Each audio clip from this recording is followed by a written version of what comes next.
جس وقت وہ نور حضرت عبداللہ کے پاس منتقل ہو گیا تو کئی عجائبات ظہور پذیر ہوئے۔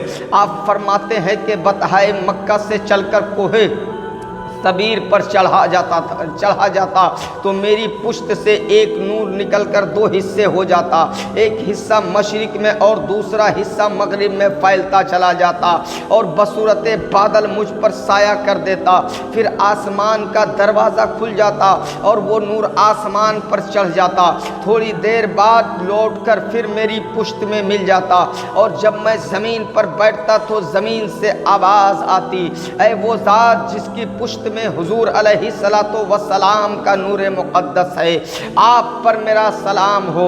اور جب میں کسی خشک درخت اور کسی خشک جگہ پر بیٹھتا تو وہ فوراً سے سبز و شاداب ہو جاتے اور اپنی ہری بھری ٹہنیاں مجھ پر ڈال دیتے، اور جب میں لات و عزا اور دوسرے بتوں کے پاس سے گزرتا تو چیخنا شروع کر دیتے اور کہتے کہ ہم سے دور ہو جا، تیرے اندر وہ چیز ہے جس کے ہاتھوں پر ہماری اور تمام دنیا کے بتوں کی ہلاکت ہوگی۔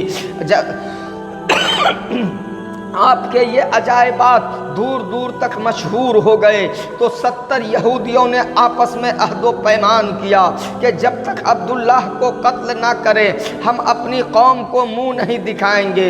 اس غرض سے وہ مکہ میں آئے اور موقع تلاش کرتے رہے۔ ایک دن حضرت عبداللہ شکار کی غرض سے شہر کے باہر جا رہے تھے تو انہی 70 یہودیوں نے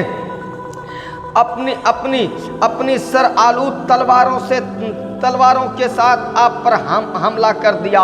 ایک رنگا رنگ فوج گھوڑوں پر سوار اچانک آسمان سے اتری اور دیکھتے ہی دیکھتے اس نے یہودیوں کو ختم کر دیا۔ اس واقعہ کو عبد مناف کے بیٹے حضرت وہب دیکھ رہے تھے۔ یہ کرامت دیکھ کر انہوں نے مکمل ارادہ کر لیا کہ اپنی لڑکی آمنہ خاتون کو عبداللہ کے نکاح میں دیں گے۔ فوراً گھر آئے اور اپنی بیوی برہ بنت عزا کو اس واقعہ عجیبہ کی خبر دے کر کہا کہ عبداللہ قریش میں سب سے زیادہ خوبصورت نوجوان ہے اور اپنی بیٹی آمنہ کے لیے اس سے زیادہ اچھا کوئی رشتہ نہیں پاتا۔ پھر حضرت برہ کو عبد المطلب کے پاس بھیجا اور کہا کہ آپ اپنے بیٹے کے لیے میری لڑکی آمنہ خاتون کو قبول فرما لے۔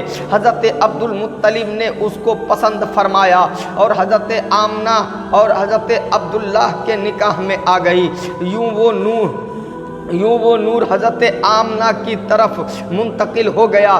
سینکڑوں وہ عورتیں جو حضرت عبداللہ سے شادی کی خواہش رکھتی تھی مایوس ہو گئی۔ ان میں سے ایک عورت ام قتال جو سب سے زیادہ خواہش مند تھی صبح سویرے حضرت عبداللہ کو دیکھ کر منہ پھیر لیا۔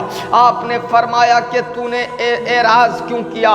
بولی جس نور کی میں طلبگار تھی وہ آج تیری پیشانی سے غائب ہے، اب مجھے تیری کوئی ضرورت نہیں ہے۔ یہ واقعہ سورۃ ابن ہشام میں ہے۔ حضرت آمنہ فرماتی ہیں کہ جب حضور میرے پاس تشریف لاتے تو مجھے اپنے جسم سے پیاری پیاری خوشبو آیا کرتی تھی۔ سیرت حلبیہ میں ہے کہ جب وہ نور حضرت آمنہ کے پاس تشریف لایا تو قریش کے مویشیوں اور چوپائیوں نے ایک دوسرے کو بشارت دی، قسم ہے کعبہ کے رب کی کہ آج رات دنیا کا سردار اپنی والدہ کے پاس آ گیا۔ اسی رات تمام دنیا کے بادشاہوں کے تخت الٹ دیے گئے، سب بت سرنگوں ہو گئے، روئے زمین کے تمام بادشاہ گونگے ہو گئے۔ ایک اعلان ہو رہا تھا، ابو القاسم کا ظہور قریب ہو گیا ہے۔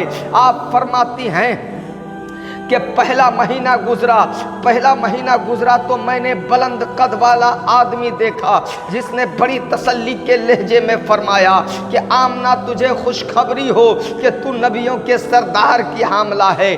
میں نے عرض کیا آپ کون ہے؟ اس نے کہا میں آدم علیہ السلام ہوں۔ دوسرے مہینے میں حضرت شیس علیہ السلام کی زیارت ہوئی، انہوں نے بھی مبارکبادی۔ تیسرے مہینے میں نوح علیہ السلام، چوتھے مہینے میں حضرت ادریس علیہ السلام، 5ویں مہینے میں حضرت ہود علیہ السلام، 6 مہینے میں حضرت ابراہیم علیہ السلام، 7ویں مہینے میں حضرت اسماعیل علیہ السلام، 8ویں مہینے میں حضرت موسیٰ علیہ السلام، 9ویں مہینے میں حضرت عیسیٰ علیہ السلام نے بشارت دی۔